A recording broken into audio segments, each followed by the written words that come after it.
ওকে, আমরা লাস্ট লেকচারে supervise learning নিয়ে অলরেডি কথা বলছি। তো সুপারভাইজ লার্নিং এ যেটা হচ্ছে কি কারেক্ট আনসার দেওয়া থাকে,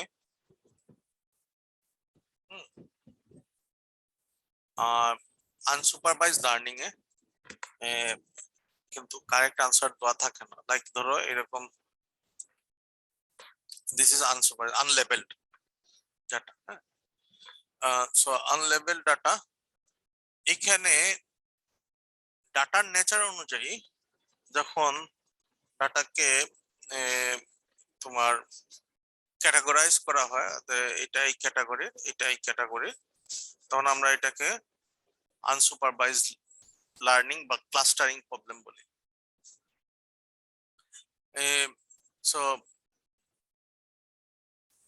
আমাদের আনসুপারভাইজ লার্নিং এর টার্গেট হচ্ছে কি যে আমরা ক্লাস্টারিং করব, ডাটা ক্লাস্টারিং করব, ডাটাকে বিভিন্ন ভাগে ভাগ করব বেসড অন দা ডাটার নেচার। এটা একটা ওয়ে হচ্ছে গিয়ে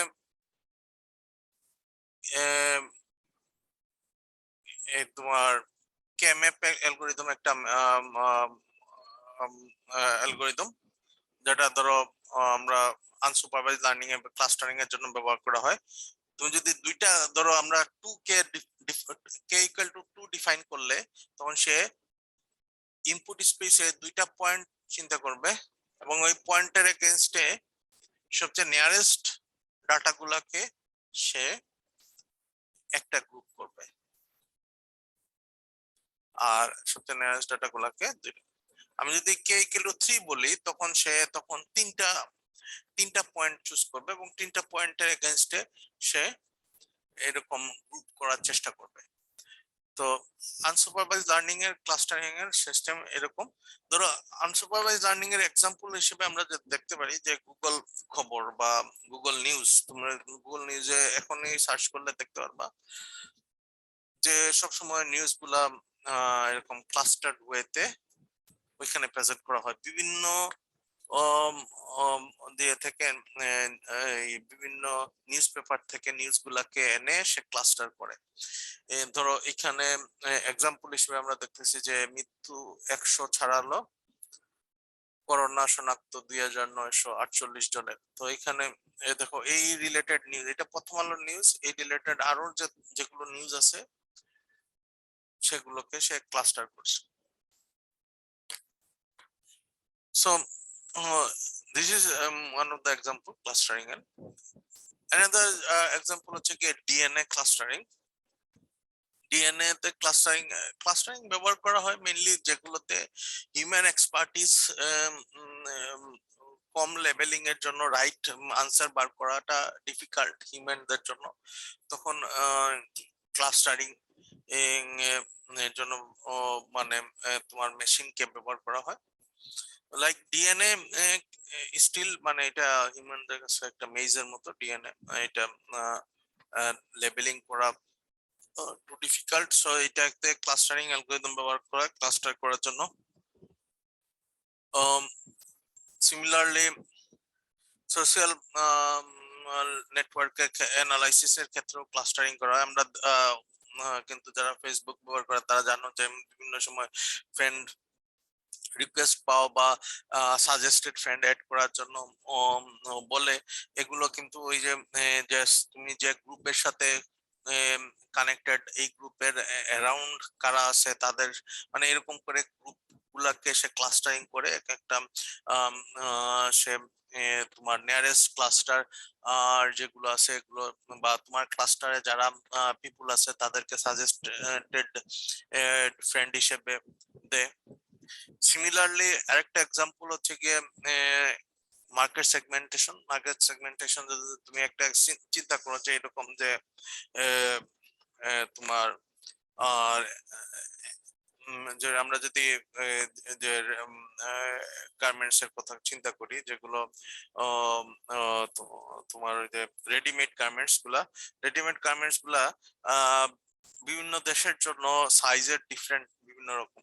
তুমি যদি আমেরিকার আর এল সাইজের একটা ড্রেস যদি চিন্তা করো, এটা তো আমাদের দেশের এক্সেল সাইজের টি শার্ট, হ্যাঁ। ধরলাম আমরা, ধরো এল সাইজের টি শার্ট, আর বাংলাদেশে এটা হয়তো এক্সেল সাইজের টি শার্ট। তো তুমি যে বাংলাদেশে পিপুলদের ধরো এরকম নেকের এর সাইজ, শোল্ডারের সাইজ এরকম অনেক ধরো প্রায় 1000 পিপুলের এরকম ডাটা নিলা, এবং ওইগুলোর মধ্যে সিস্টেমকে বললা যে ক্লাস্টার করে দিতে, তখন সিস্টেম তোমাকে ধরো তুমি বললা 5টা ক্লাস্টার করে দিতে, এবং 5টা ক্লাস্টারে তুমি দেখলা যে এক ধরনের নেকের সাইজ হচ্ছে গিয়ে 14 ইঞ্চি, তার শোল্ডার সাইজ 18 ইঞ্চি, এরকম করে আরেক ধরনের সাইজ দিচ্ছে যে 15 ইঞ্চি ওর নিয়ার অ্যাবাউট 15 ইঞ্চি, এন্ড তার শোল্ডার সাইজ 20 ইঞ্চি, এরকম করে সে বিভিন্ন গ্রুপ করে ধরো 5টা গ্রুপে ভাগ করে দিছে। তখন তুমি এই 5টা গ্রুপকে লেভেলিং করে দিলা, ধরো একটা স্মল, একটা লার্জ, একটা তোমার এক্সেল, একটা ডবল এক্সেল, এর উপরে তুমি বিভিন্ন একটা মিডিয়াম, হ্যাঁ, বিভিন্ন সাইজের তুমি লেবেলিং করে দিলা।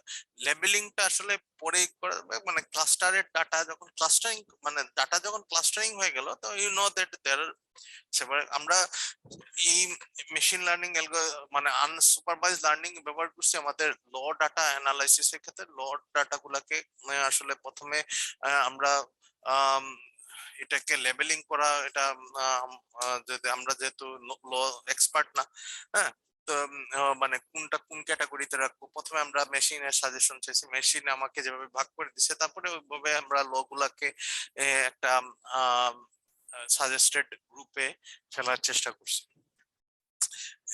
তো ক্লাস্টারিং কিন্তু, যে আনসুপারভাইজ লার্নিং কিন্তু এই ক্লাস্টারিং করতে আমাদের হেল্প করে, যেগুলো হচ্ছে গিয়ে আমাদের নলেজ এক্সপার্টিস কম বা লেভেলিং পসিবল না ওই ক্ষেত্রে, বা এছাড়াও মানে আমাদের আননোন ডাটা এক্সপ্লোর করতে হেল্প করে, লাইক ধরো অ্যাস্ট্রোনমিক্যাল ডাটা গুলাকে অ্যানালাইসিস করার জন্য হেল্প করে, অর্গানাইজ দ্য কম্পিউটিং ক্লাস্টার করার জন্য। এখানে একটা প্রবলেম দেওয়া আছে, কিছু প্রবলেম দেওয়া আছে, এর মধ্যে কোন কোনগুলা হচ্ছে গিয়ে আনসুপারভাইজড লার্নিং অ্যালগরিদম আমরা অ্যাপ্লাই করব, কোনগুলাতে না, একটু দেখো তোমরা। এখান থেকে এমনি বুঝতে পারতেছি যে উপরেরটা যে given email labelled as spam and no spam, এটা হচ্ছে গিয়ে সুপারভাইজ লার্নিং এর একটা এক্সাম্পল। নিউজ আর্টিকেল গুলাকে found on the web, group into group them into set of article about the same story, এটা একটা unsupervised learning এর example. Given a database of customer data automatically discover market segments and group of customer into different market segments, এটা হচ্ছে গিয়ে একটা unsupervised learning এর example. আবার নিচেরটা এটা ক্লাসিফিকেশন এক্সাম্পল, যে given a data set patient diagnosed as a either having diabetes or not, learn to classify new patient as having diabetes or not. So sir এখানে স্যার 3 নম্বর পয়েন্টটা sir বুঝি নাই sir, unsupervised কোনটা? এটা 3 নম্বর। জি sir. এটা তো যে অটোমেটিকলি মার্কেট সেগমেন্টটাকে ডিসকভার করা। ধরো তুমি অনেকগুলা সাইজে, মানে মানুষের অনেকগুলা সাইজ করে, মানে ধরো তুমি দিয়ে করলা, একটা এক্সাম্পল বললাম না, যে ধরো টি শার্টের জন্য তুমি অনেক মানুষের মেজারমেন্ট নিলা, এই মেজারমেন্ট গুলার মধ্যে তুমি গ্রুপ করে নিলা, ধরো এটা একটা মার্কেট সেগমেন্ট গ্রুপিং হইতে পারে। আরেকটা হইতে পারে যে ধরো তোমার মোবাইল ফোন ইউজ করতেছে কারা কারা, তাদের সবার রেকর্ড গুলা এর মধ্যে হয়তো এই অনুযায়ী গ্রুপ করতে পারো, বা তাদের কি কি অ্যাপস ব্যবহার করতেছে এটার উপরে গ্রুপ করতে পারো। এগুলো মার্কেট সেগমেন্টের এক্সাম্পল হিসেবে চিন্তা করতে হবে। জি স্যার। আচ্ছা, মডেল এন্ড কস্ট ফাংশন নিয়ে আমরা এখন কথা বলবো। মডেল রিপ্রেজেন্টেশন, ধরো আমরা এখানে ডাটা দেখতেছি যে size of the house and price of the house দেওয়া আছে, দিস আর দা ডাটা। এবং এখানে আমরা যদি এরকম একটা লাইন ড্র করি, এটা maybe a model for this data, or এরকম একটা লাইন ড্র করলে এটাও maybe a model for this data.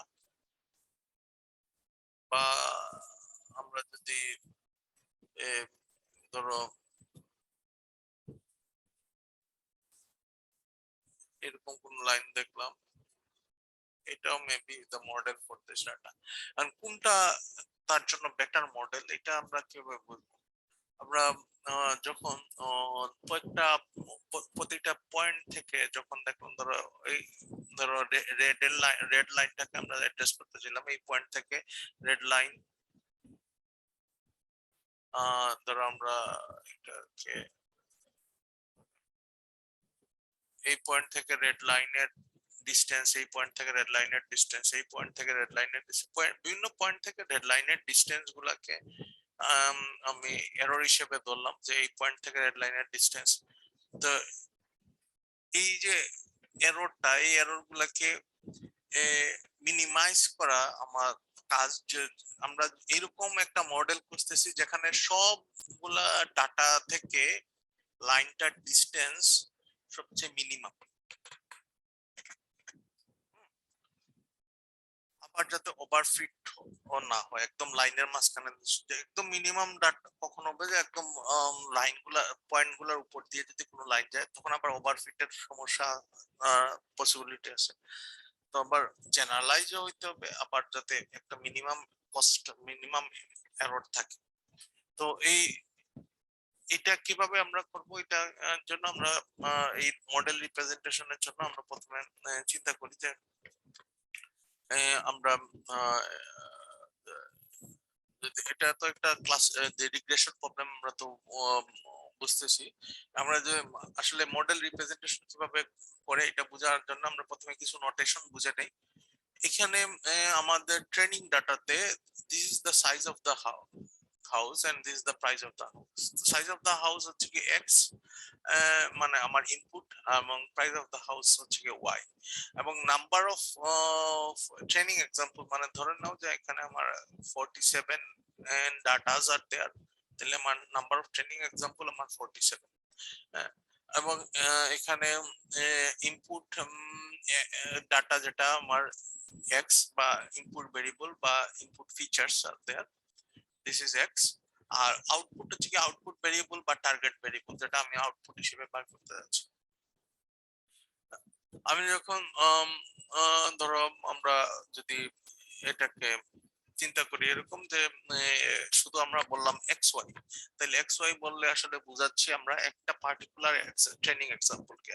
আবার এক্স ওয়ান, মানে এক্স আই এবং ওয়াই আই যদি বলি, তাহলে আই এর ট্রেনিং এক্সাম্পলের ডাটাকে বোঝাচ্ছি, যেখানে এক্স ওয়ান হচ্ছে গিয়ে 2104, আর এক্স টু হচ্ছে গিয়ে 1416, আর ওয়াই ওয়ান হচ্ছে গিয়ে 460। এখানে বলতে পারবা ওয়াই থ্রি কোনটা?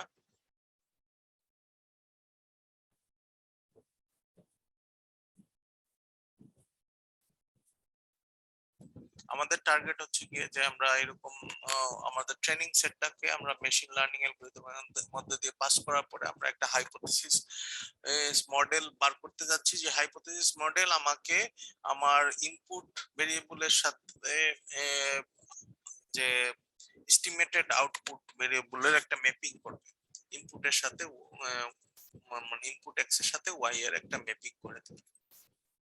এটাকে আমরা হাইপোথিসিস ফাংশন বলবো।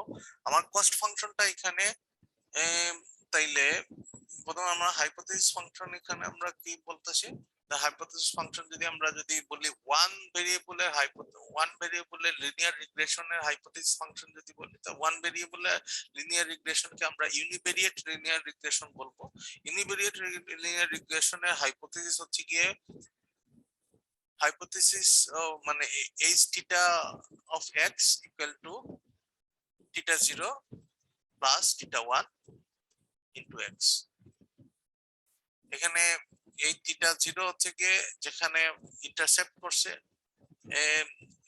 xy প্লেনে লাইনটা, আর theta 1 into x হচ্ছে গিয়ে যে আমার এই লাইনটা ডাইরেকশন কোন দিকে বা কোন দিকে যাবে এটা যে টিটার কোফিশিয়েন্ট মানে এক্স এর কোফিশিয়েন্ট যেটা যেটা গাইড করতেছে যে লাইনটা কোন দিকে যাবে। সো আমরা